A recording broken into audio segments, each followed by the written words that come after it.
के रोहिणी जिले में प्रेमनगर थाना के पास कटारिया रोड पर कल रात जो हुआ उसने पूरे इलाके को हिलाकर रख दिया। रात 10 बजे से 11 बजे के बीच एक 17 साल के लड़के ने मोबाइल छीनने की नीयत से 2 लोगों पर ताबड़तोड़ चाकू से हमला किया। 10:33 पर पीसीआर कॉल ने इस खौफनाक वारदात की शुरुआत की जानकारी पुलिस तक पहुंचाई।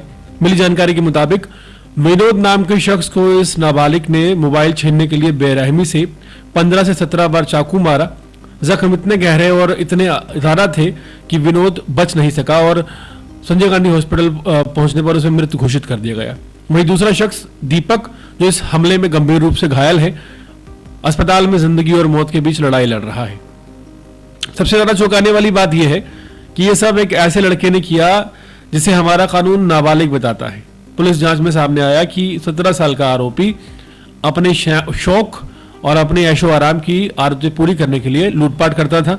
जब पुलिस ने उसे पकड़ा और पूछा कि 2 लोगों को चाकू क्यों मारा, एक इंसान की जान क्यों ली, तो उसका जवाब सुनकर हर कोई हैरान रह गया।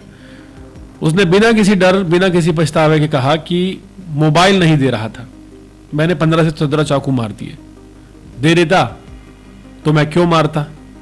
सोचिए, एक 17 साल का लड़के का ये जवाब एक जान जाने के बाद, उस वक्त जब एक शख्स जिंदगी और मौत की लड़ाई अस्पताल में लड़ रहा है, कारण एक मोबाइल फोन।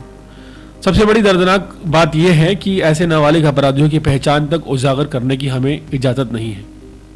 पुलिस चाहे भी तो इन्हें छू नहीं सकती, थप्पड़ तक नहीं मार सकती। ये आरोपी अधिकतम 3 महीने के लिए बाल सुधार गृह में भेजे जाएंगे और उसके बाद फिर से समाज में वापस घूमेंगे जैसे कुछ हुआ ही नहीं। कानून की मजबूरी देखिए और इन नाबालिग कहे जाने वाले अपराधियों के बेलगाम हौसले देखिए। 17 साल की उम्र में इस तरह की बेरहमी, किसी की जान लेना, किसी को बेरहमी से जख्मी कर देना, ये सवाल खड़े करती है कि आखिर हमारे समाज में ये खामियां क्यों रह गई हैं कि 17 साल का कोई शख्स दरिंदा बन जाता है लेकिन कानून उसका कुछ नहीं कर सकता है। यह घटना सिर्फ एक वारदात नहीं बल्कि चेतावनी है कि नाबालिग अपराधियों पर कड़े कानून, सख्त सजा और समाज में उनके पुनर्वास पर गंभीरता से सोचना अब बहुत जरूरी हो गया है।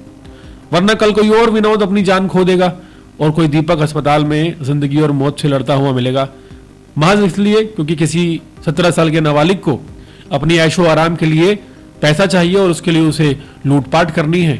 अगर लूटपाट करने दी जाएगी तो ठीक है, वरना वो किसी को चाकू मार देगा। दिल्ली के रोहिणी जिले के प्रेमनगर इलाके में बीती रात हुई चाकूबाजी की खूनदार वारदात में क्षेत्र में सनसनी फैला दी है। बुधवार रात 10:33 पर पीसीआर को कॉल मिली। उसमें बताया गया कि एक युवक को चाकू मारकर गंभीर रूप से घायल किया गया है। पुलिस मौके पर पहुंची लेकिन तब तक घायल संजय गांधी हॉस्पिटल में दम तोड़ चुका था। डॉक्टरों ने उसे मृत घोषित कर दिया था। उसकी पहचान विनोद के रूप में हुई है। मामले में एफआईआर 103(1) बीएनएस के अंतर्गत दर्ज कर ली गई है। इसी दौरान पुलिस को अस्पताल में एक दूसरा घायल दीपक मिला जो कि इसी शख्स का शिकार था। उसके बयान पर एफआईआर 311 बीएनएस में दर्ज की गई है। एक रात में 2 मामले हुए कुछ ही घंटे में। एक बहुत बड़ी चुनौती पुलिस के दी थी और पुलिस ने गिरफ्तार भी कर लिया आरोपी का, लेकिन पुलिस यहाँ पर कहीं ना कहीं काफी ज्यादा मजबूर नजर आती है और हर कोई मजबूर नजर आता है। ये जो जुवेनाइल सिस्टम है इसमें बदलाव की जरूरत है। नहीं तो आए दिन अपनी अय्याशी के लिए दरिंदों की तरह 17 साल के लड़के खून बहाते रहेंगे, कत्ल करते रहेंगे और हम इतने मजबूर रहेंगे कि ना तो उनकी तस्वीर आपको दिखा सकते हैं, ना ही उनका नाम ले सकते हैं, ना ही पहचान उजागर कर सकते हैं।